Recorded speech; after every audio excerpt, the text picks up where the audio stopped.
আজকে আমাদের তমলুকে তমলুক সাংগঠনিক জেলায় তপশিলি সমাজের লোক অনেক আছে, কিন্তু আমাদের এই তমলুক সাংগঠনিক জেলায় তপশিলিরা খুব শোষিত, নিপীড়িত এবং নির্যাতিত।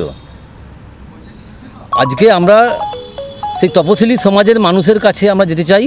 প্রতিটা বাড়িতে যেসব তপশিলি সমাজ আছে, প্রত্যেকের বাড়িতে আমাদের যে মণ্ডল আছে, বুথ আছে, যেখানে তপশিলি অধ্যুষিত বুথ, সেই সব এলাকায় গিয়ে আমরা মানুষের সঙ্গে সংঘবদ্ধভাবে কাজ করতে চাই এবং মানুষের সঙ্গে দেখা করতে চাই।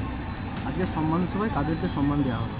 আজকে তপশিলি সমাজের যারা হচ্ছে প্রবুদ্ধ ব্যক্তি, সেই প্রবুদ্ধ ব্যক্তিদের সম্মান দেওয়া হবে।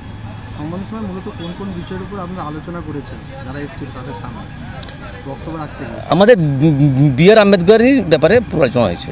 বি.আর. আম্বেদকরের জন্মজয়ন্তী চলছে, সেই জন্য আমাদের রাজ্যের যে কার্যক্রম, সেই কার্যক্রমের উপরই বক্তব্য দেওয়া হচ্ছে। মূলত আম্বেদকরের কোন কোন বিষয়গুলোকে আপনারা উল্লেখ করলেন এখানে? আম্বেদকরের বিষয় মানে আমাদের যে আম্বেদকরের যে সঙ্গে যে কংগ্রেস যে আমাদের তখন যে আমাদের কংগ্রেসের যে প্রধানমন্ত্রী ছিলেন বা কংগ্রেস গভর্নমেন্ট আমাদের যে বি.আর. আম্বেদকরের উপর যে অত্যাচার করেছে, তারই উপর আলোচনা হলো। কোথায় হলো এটা আপনাদের?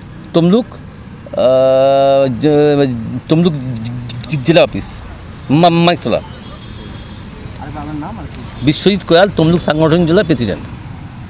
ভারতবর্ষ স্বাধীনতার পর থেকে আজ পর্যন্ত ৭৫ বছর পূর্তি আমরা ভারতবর্ষের স্বাধীনতা লাভের পর করলাম। তো তারপরেও আমরা আজকে তপশিলি সমাজ বিভিন্ন সরকার দ্বারা বঞ্চিত হয়েছে। বিশেষভাবে পশ্চিমবঙ্গে তপশিলি বিরোধী একটা সরকার চলছে। মমতা ব্যানার্জি যে তৃণমূল কংগ্রেসের সরকার চলছে, তপশিলি বিরোধী সরকার। তাই আমরা ঠিক করেছি আমাদের কেন্দ্র নেতৃত্বের যোজনায় আমরা ১৩২তম বি.আর. আম্বেদকরজির যে জন্মজয়ন্তী উপলক্ষে আমরা সারা ভারতবর্ষে এবং আমাদের পশ্চিমবঙ্গেও আমরা 14ই এপ্রিল জন্মজয়ন্তী পালন করেছি।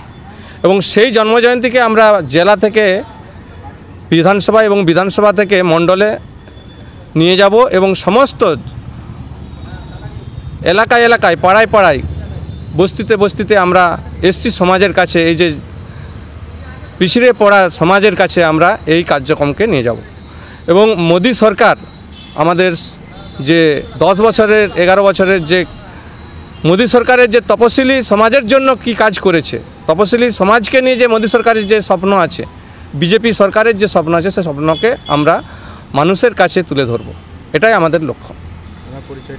আমার পরিচয় হচ্ছে পশ্চিমবঙ্গ প্রদেশ বিজেপির তপশিলি মোর্চার সাধারণ সম্পাদক মদন রুই দাস।